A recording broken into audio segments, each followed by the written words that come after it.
Okay, folks, good evening. Thank you for watching our USMLE videos. Today, I would like to talk about the basic features of preeclampsia and eclampsia. We are posting some movies also. Please watch our movies. I gave the links below. So go to these links and watch our movies. You will enjoy the movies we are producing. First of all, let me give you some basics.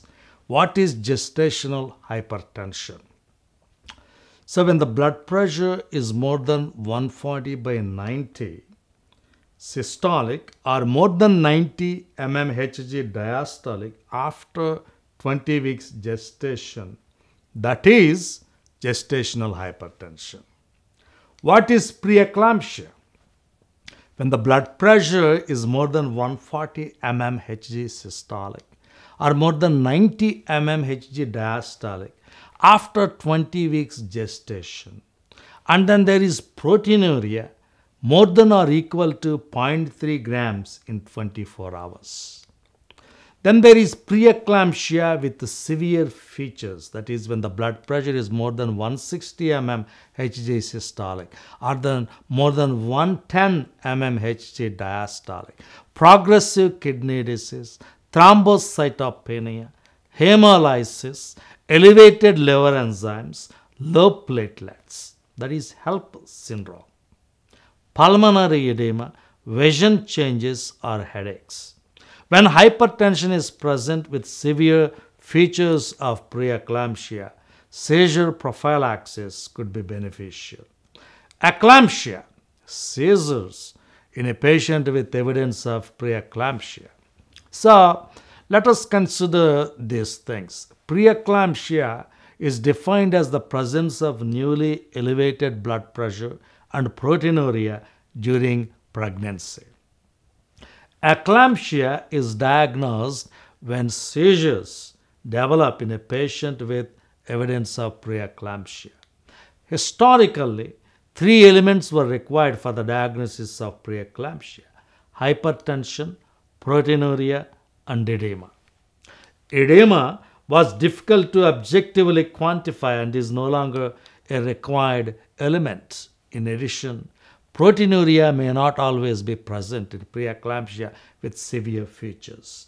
Eclampsia most commonly occurs in the third trimester but can occur any time after 20 weeks gestation and up to 6 weeks postpartum.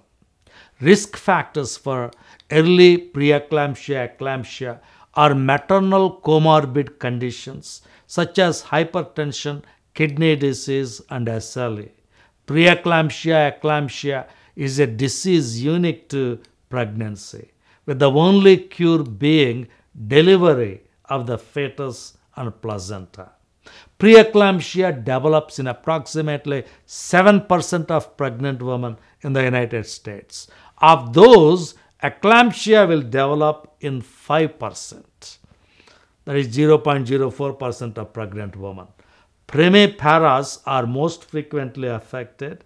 However, the incidence of eclampsia is increased with multifetal gestations, preeclampsia in a previous pregnancy, and comorbid diseases such as chronic hypertension, pregestational diabetes, gestational diabetes, thrombophilia, kidney disease, SLE, pregnancy, BMI above 30, antiphospholipid antibodies syndrome, maternal age 35 years or older, assisted reproductive technology, and obstructive sleep apnea.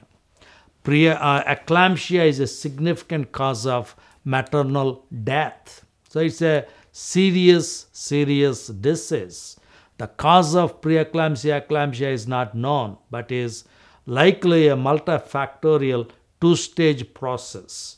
The first stage is thought to be a disturbance in placental implantation involving the spiral arteries very early in gestation. The abnormal placental perfusion that results leads to formation of noxious free radicals.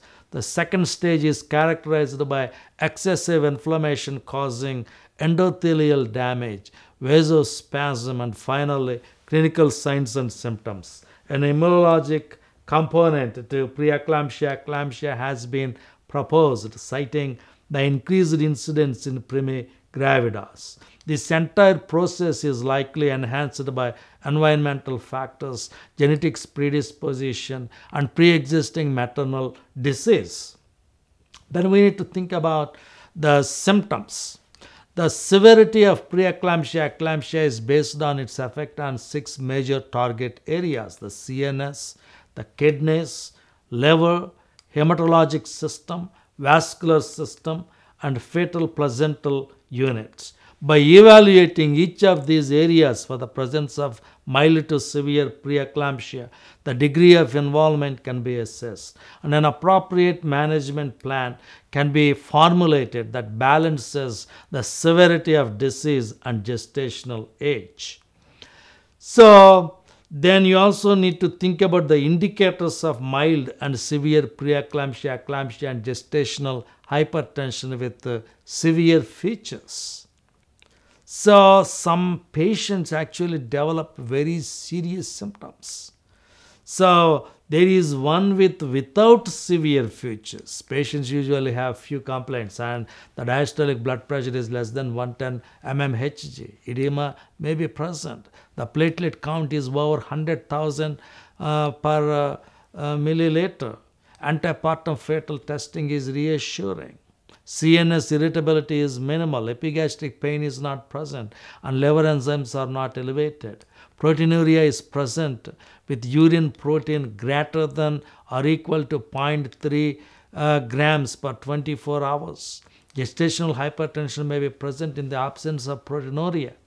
Then there is with the severe features, symptoms are most dramatic and persistent. Patients may complain of headaches and changes in vision. Blood pressure is often more than 160 by 110 mmHg. Thrombocytopenia, that is the platelet count, less than 100,000 per milliliter may be present and progress to disseminated intravascular coagulation. So you see, that is almost a step away from death. So this can be very, very severe problem. Severe epigastric pain may be present from hepatic subcapsular hemorrhage with significant stretch or rupture of the liver capsule. HELP syndrome, hemolysis, elevated liver enzymes, liver platelets is an advanced form of severe preeclampsia. Eclampsia, the occurrence of seizures, defines eclampsia. It is a manifestation of severe CNS involvement. Other findings of preeclampsia are also observed. So, those are the most important things I wanted to share with you for preeclampsia and eclampsia. And in the next episode, we will discuss other diseases. Thank you so much. Please visit our movie section also to see the beautiful movies we are producing nowadays. Thank you so much.